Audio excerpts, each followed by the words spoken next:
नमस्कार साथियों, हमारे YouTube चैनल तैयारी 24x7 में आपका स्वागत है।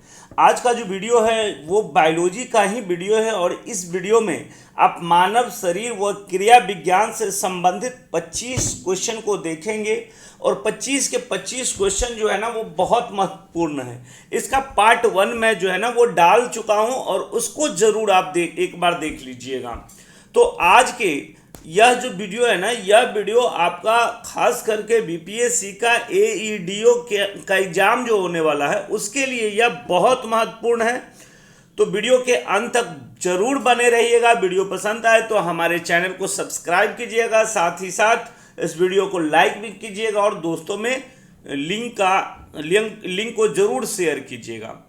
तो चलते हैं आज की सेशन की शुरुआत करते हुए अपने पहले प्रश्न की ओर। हमारा पहला जो आज का प्रश्न है वो है, निम्नलिखित में से कौन सा मस्तिष्क का भाग नहीं है? ऑप्शन ए है मेडुला, ऑप्शन बी है थैलेमस, ऑप्शन सी है पोन्स और ऑप्शन डी है पिन्ना। तो देखिए, आपका मेडुला, थैलेमस और पोन्स ये तीनों जो है ना ये मस्तिष्क का भाग है, जबकि पिन्ना जो होता है वो पिन्ना कान का भाग होता है। कान का एक मुलायम भाग जो होता है ना उसी को हम पिन्ना बोलते हैं। तो इसका सही उत्तर क्या हो जाएगा? पिन्ना हो जाएगा। उसके बाद चलते हैं हम अपने अगले प्रश्न की ओर। हमारा अगला जो प्रश्न है वो है, मानव मस्तिष्क में बुद्धि का केंद्र किसे कहा जाता है? ऑप्शन ए है मेडुला, ऑप्शन बी है थैलेमस, ऑप्शन सी है सेरेबेलम और ऑप्शन डी है सेरेब्रम। तो मानव मस्तिष्क में बुद्धि का जो केंद्र होता है वो सेरेब्रम को कहा जाता है। किसे कहा जाता है? सेरेब्रम को कहा जाता है। और यह मस्तिष्क का लगभग 80% भाग होता है। याद रहे, यह मस्तिष्क का कितना प्रतिशत भाग होता है? तो लगभग 80% भाग होता है। उसके बाद चलते हैं अगले प्रश्न की ओर। हमारा अगला जो प्रश्न है वो है, मनुष्य में मेरुदंड से कितनी जोड़ी तंत्रिका निकलती है? ऑप्शन ए है 12, ऑप्शन बी है 13, ऑप्शन सी है 31 और ऑप्शन डी है 33। तो मनुष्य में मेरुदंड यानी मनुष्य की जो रीढ़ की हड्डी होती है उसमें कितनी जोड़ी तंत्रिका निकलती है ना? तो इसका जो सही उत्तर होगा वो 31 जोड़ी होगा। कितना जोड़ी होगा? 31 जोड़ी जो है ना वो रीढ़ की हड्डी में उतनी तंत्रिका रीढ़ की हड्डी से निकलती है। उसके बाद चलते हैं हम अपने अगले प्रश्न की ओर। हमारा अगला जो प्रश्न है वो है, भोजन का ऊर्जा में परिवर्तन कोशिका के किस भाग में होता है? ऑप्शन ए है केंद्रक, ऑप्शन बी है लाइसोसोम, ऑप्शन सी है राइबोसोम और ऑप्शन डी है माइटोकॉन्ड्रिया, है ना। माइटोकॉन्ड्रिया जो है ना वो आपका सही उत्तर होगा, क्योंकि भोजन का ऊर्जा में परिवर्तन जो करता है वो माइटोकॉन्ड्रिया ही करता है। उसके बाद चलते हैं हम अपने अगले प्रश्न की ओर। हमारा अगला जो प्रश्न है वो है, मानव शरीर का पावर हाउस किसे कहा जाता है? यह कहीं कहीं यह क्वेश्चन मिलेगा कि मानव शरीर का जो विद्युत घर होता है वो किसे कहा जाता है या पावर हाउस किसे कहा जाता है? ऑप्शन ए है केंद्रक, ऑप्शन बी है लाइसोसोम, ऑप्शन सी है राइबोसोम और ऑप्शन सी है डी है आपका माइटोकॉन्ड्रिया। तो मानव शरीर का जो पावर हाउस होता है या विद्युत गृह होता है वो माइटोकॉन्ड्रिया को ही कहा जाता है। उसके बाद चलते हैं हम अपने अगले प्रश्न की ओर। हमारा अगला जो प्रश्न है वो है, हमारी छोड़ी हुई सांस की हवा में कार्बन डाइऑक्साइड की मात्रा लगभग कितनी प्रतिशत होती है? बहुत इंपॉर्टेंट क्वेश्चन है। तो मानव शरीर, देखिए हम लोग जो सांस छोड़ते हैं ना उसमें कार्बन डाइऑक्साइड की मात्रा कितनी होती है? कितनी मात्रा कार्बन डाइऑक्साइड की मात्रा प्रतिशत में पूछा जा रहा है। ऑप्शन ए है 4%, ऑप्शन बी है 16%, ऑप्शन सी है 12% और ऑप्शन डी है 22%।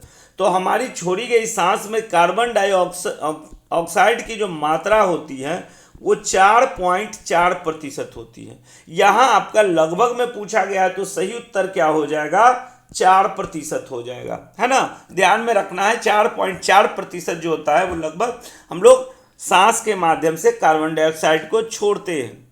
उसके बाद चलते हैं हम अपने अगले प्रश्न की ओर। हमारा अगला जो प्रश्न है वो है, मनुष्य के शरीर में मुख्य नाइट्रोजनीय अवशिष्ट कौन सा पदार्थ होता है? ऑप्शन ए है आपका यूरिया, ऑप्शन बी है अमोनिया, ऑप्शन सी है यूरिक अम्ल और ऑप्शन डी है अमोनियम नाइट्रेट। तो मनुष्य के शरीर में मुख्य रूप से नाइट्रोजनीय अवशिष्ट जो होता है वो यूरिया होता है ना। और यूरिया का मात्रा सबसे ज़्यादा मूत्र के माध्यम से यूरिया हमारे शरीर से बाहर निकलता है। उसके बाद चलते हैं हम अपने अगले प्रश्न की ओर। हमारा अगला जो प्रश्न है वो है, मूत्र का पीला रंग किसकी मौजूदगी के कारण होता है? ऑप्शन ए है पित्त, ऑप्शन बी है लसिका, ऑप्शन सी है कोलेस्ट्रॉल और ऑप्शन डी है यूरोक्रोम।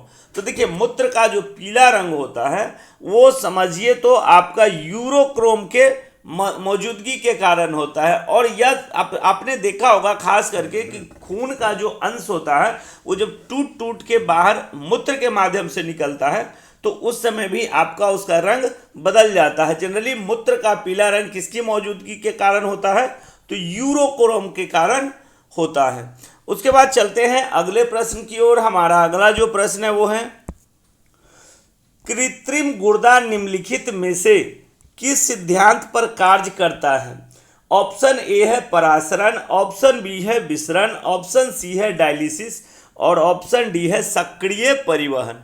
तो देखिए, कृत्रिम गुर्दा जो होता है ना, यह आपका डायलिसिस सिद्धांत पर कार्य करता है। अगर किसी व्यक्ति को कृत्रिम जो गुर्दा लगता है तो यह जो होता है ना वो किस सिद्धांत पर कार्य करता है? तो डायलिसिस के सिद्धांत पर कार्य करता है।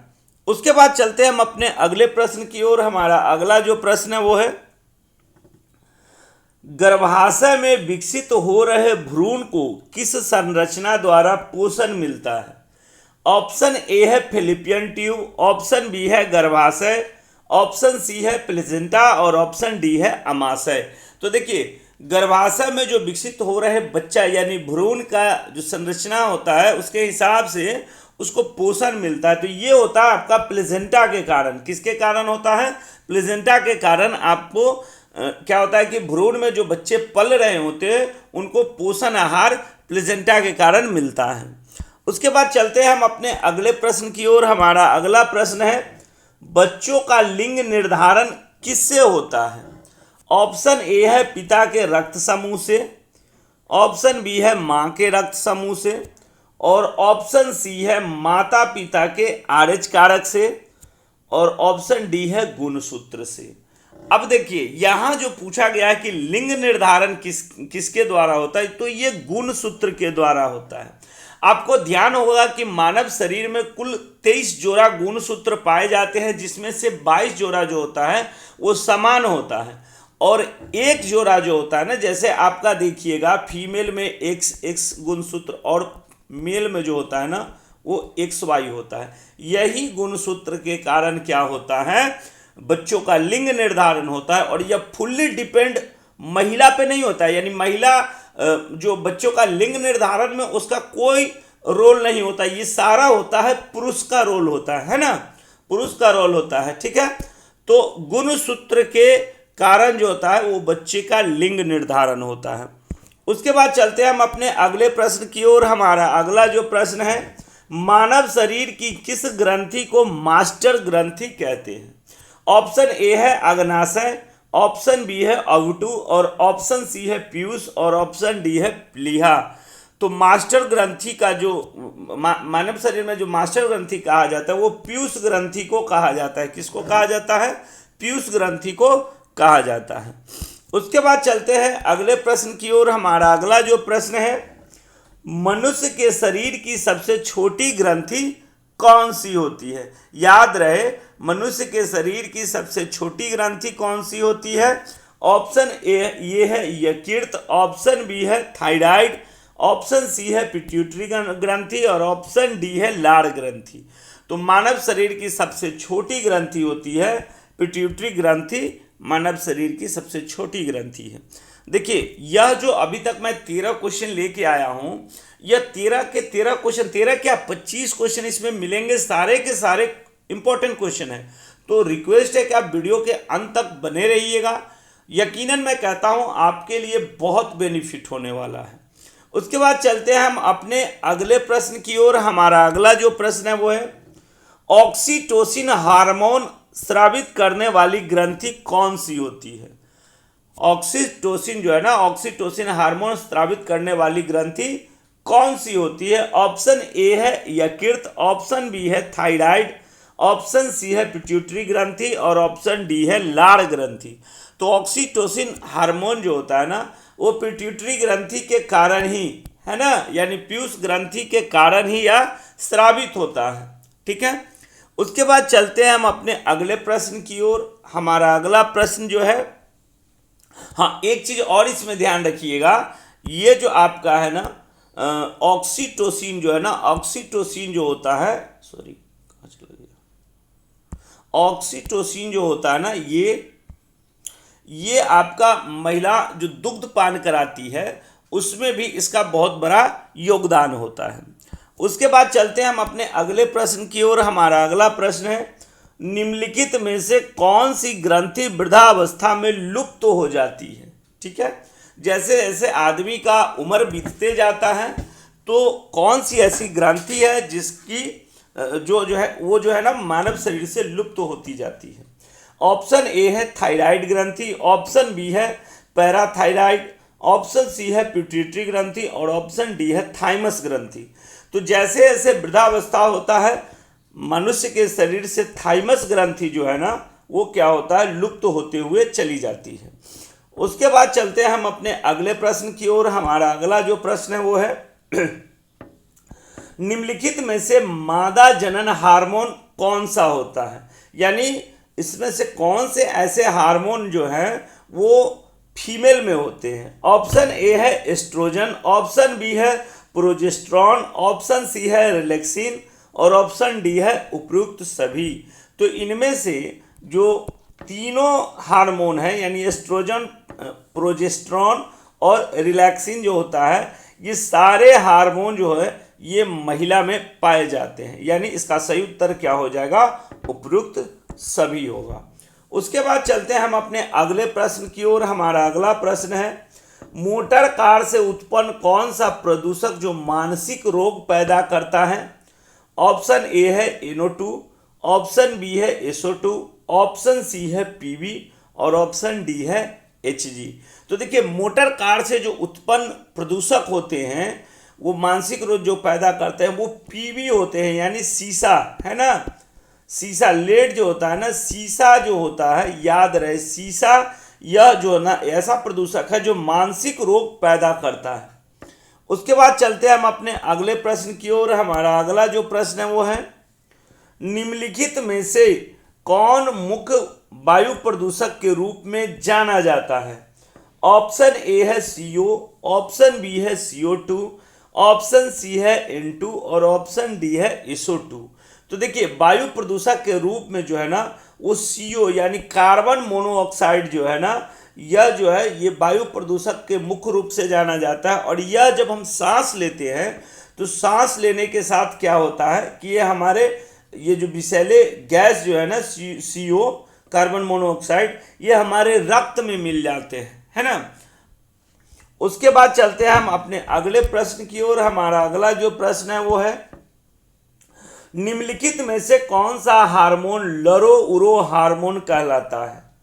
ऑप्शन ए है इंसुलिन, ऑप्शन बी है एड्रीनेलिन, ऑप्शन सी है एस्ट्रोजेन और ऑप्शन डी है ऑक्सीटोसिन, है ना। तो यहाँ पे कहा गया है कि लरो उरो हार्मोन, है ना, एड्रोनेलिन जो होता है, एड्रीनेलिन, यह हार्मोन जो है ना ये लरो उरो हार्मोन के नाम से जाना जाता है। उसके बाद चलते हैं हम अपने अगले प्रश्न की ओर। हमारा अगला जो प्रश्न है वो है, निम्नलिखित में से किस कोशिका से इंसुलिन स्रावित होता है? ऑप्शन ए है अल्फा, ऑप्शन बी है डेल्टा, ऑप्शन सी है तंत्रिका और ऑप्शन डी है बीटा।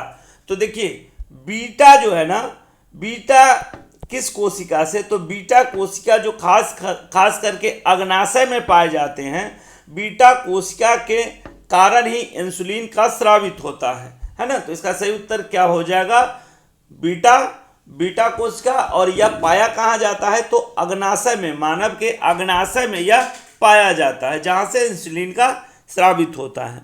उसके बाद चलते हैं हम अपने अगले प्रश्न की ओर। हमारा अगला जो प्रश्न है वो है, मनुष्य के शरीर की सर्वाधिक शक्तिशाली पेशी कौन सी होती है। ऑप्शन ए है कलाई, ऑप्शन बी है अंगुली, ऑप्शन सी है जबड़ा और ऑप्शन डी है पांव। तो देखिए, मनुष्य के शरीर की सर्वाधिक शक्तिशाली जो पेशी होती है वो जबड़ा की होती है। देखिए, जबड़ा ही होता है, जैसे दांत के बाद अगर कोई हड्डी जो होता है ना, जो सब बहुत शक्तिशाली होता है, वो जबड़ा की हड्डी होता है ना। और इस जबड़े की मांसपेशी जो होते हैं ना, वो लगभग 280 किलोग्राम तक भार को सहन कर सकता है, उसके बाद ही इस पर कुछ इफेक्ट पड़ेगा, है ना। तो सबसे सर्वाधिक शक्तिशाली जो होता है, शरीर के सर्वाधिक शक्तिशाली पेशी कौन से होते हैं, तो जबड़ा। उसके बाद चलते हैं हम अपने अगले प्रश्न की ओर। हमारा अगला जो प्रश्न है वो है, किस अम्ल के मांसपेशी में जमा होने के कारण मनुष्य को थकान महसूस होता है। ऑप्शन ए है लैक्टिक अम्ल, ऑप्शन बी है यूरिक अम्ल, ऑप्शन सी है साइट्रिक अम्ल और ऑप्शन डी है पायरुविक अम्ल। देखिए, मानव के मांसपेशी में अगर लैक्टिक अम्ल जो है ना, लैक्टिक एसिड जो होता है, अगर जमा होने लगे तो समझिए मनुष्य जो है ना वो तुरंत थक जाता है, बहुत थकान महसूस करता है, वो अपने आप को हमेशा टायर्ड महसूस करता है और हमेशा चाहता है कि रेस्ट में रहे। तो मनुष्य, और ये सब पता कैसे चलता है, तो टेस्ट से आपका पता चल जाता है। तो वही बोला जा रहा है कि लैक्टिक अम्ल जो है ना, ये मांसपेशी में जब जमा हो जाए तो मनुष्य क्या होता है, थकान महसूस करता है। उसके बाद चलते हैं हम अपने अगले प्रश्न की ओर। हमारा अगला जो प्रश्न है वो है, नेत्रदान में आंख का कौन सा भाग प्रयुक्त किया जाता है। ऑप्शन ए है रेटिना, ऑप्शन बी है कॉर्निया, ऑप्शन सी है नेत्र लेंस और ऑप्शन डी है संपूर्ण आंख। तो देखिए, अगर कोई व्यक्ति जो नेत्रदान करते हैं तो उनका कौन सा भाग प्रयुक्त होता है, तो कॉर्निया जो होता है ना, ये भाग प्रयुक्त होता है नेत्रदान के समय। उसके बाद चलते हैं हम अपने अगले प्रश्न की ओर। हमारा अगला जो प्रश्न है वो है, आंख में प्रवेश करने वाले प्रकाश को किसके द्वारा नियंत्रित तथा नियमित किया जाता है। ऑप्शन ए है रेटिना, ऑप्शन बी है कॉर्निया, ऑप्शन सी है आइरिस यानी पुतली और ऑप्शन डी है संपूर्ण आंख। तो देखिएगा, अगर अचानक तेज धूप आ जाए आपके आंख में जब आ जाए तो हम क्या करते हैं, अपने आंखों को सिकोड़ने लगते हैं और फिर धीरे धीरे एडजस्टिंग करना शुरू कर लेते हैं। तो वही बोला गया है कि आंख में प्रवेश करने वाले प्रकाश को किसके द्वारा नियंत्रित तथा नियमित किया जाता है, तो ये आइरिस के द्वारा किया जाता है, यानी पुतली के द्वारा किया जाता है। किसके द्वारा, आइरिस के द्वारा किया जाता है। उसके बाद चलते हैं हम अपने अगले प्रश्न की ओर और संभवतः यह आज का अंतिम प्रश्न है, मानव शरीर के कौन से अंग का प्रत्यारोपण नहीं किया जा सकता है। ऑप्शन ए है गुर्दा, ऑप्शन बी है हृदय, ऑप्शन सी है फेफड़ा और ऑप्शन डी है मस्तिष्क।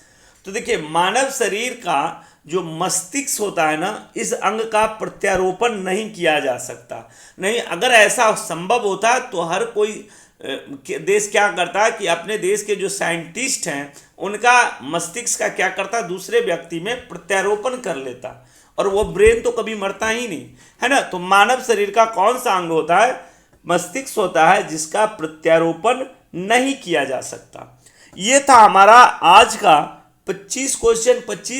25 क्वेश्चन बहुत महत्वपूर्ण है और थोड़ा अभी देखिए, आपके लिए एक बहुत बड़ा अपॉर्चुनिटी है कि AEDO का बीपीएससी द्वारा जो है ना, AEDO का एग्जाम होने वाला है, साथ साथ BSSC द्वारा जो CGL का एग्जाम होने वाला है। ये दोनों एग्जाम का तैयारी आप एक साथ कर सकते हैं, एक टारगेट के साथ आप दोनों एग्जाम का तैयारी कर सकते हैं और इसी में आपका सिलेक्शन हो सकता है। तो समय को बर्बाद ना कीजिए, ज़्यादा से ज़्यादा इसका यूटिलाइज कीजिए और एक सीट अपने लिए पक्का कर लीजिए। तो वीडियो पसंद आए तो हमारे चैनल को सब्सक्राइब जरूर कीजिएगा, इसके लिए मैं आपका सदा आभारी रहूँगा। चलिए, धन्यवाद।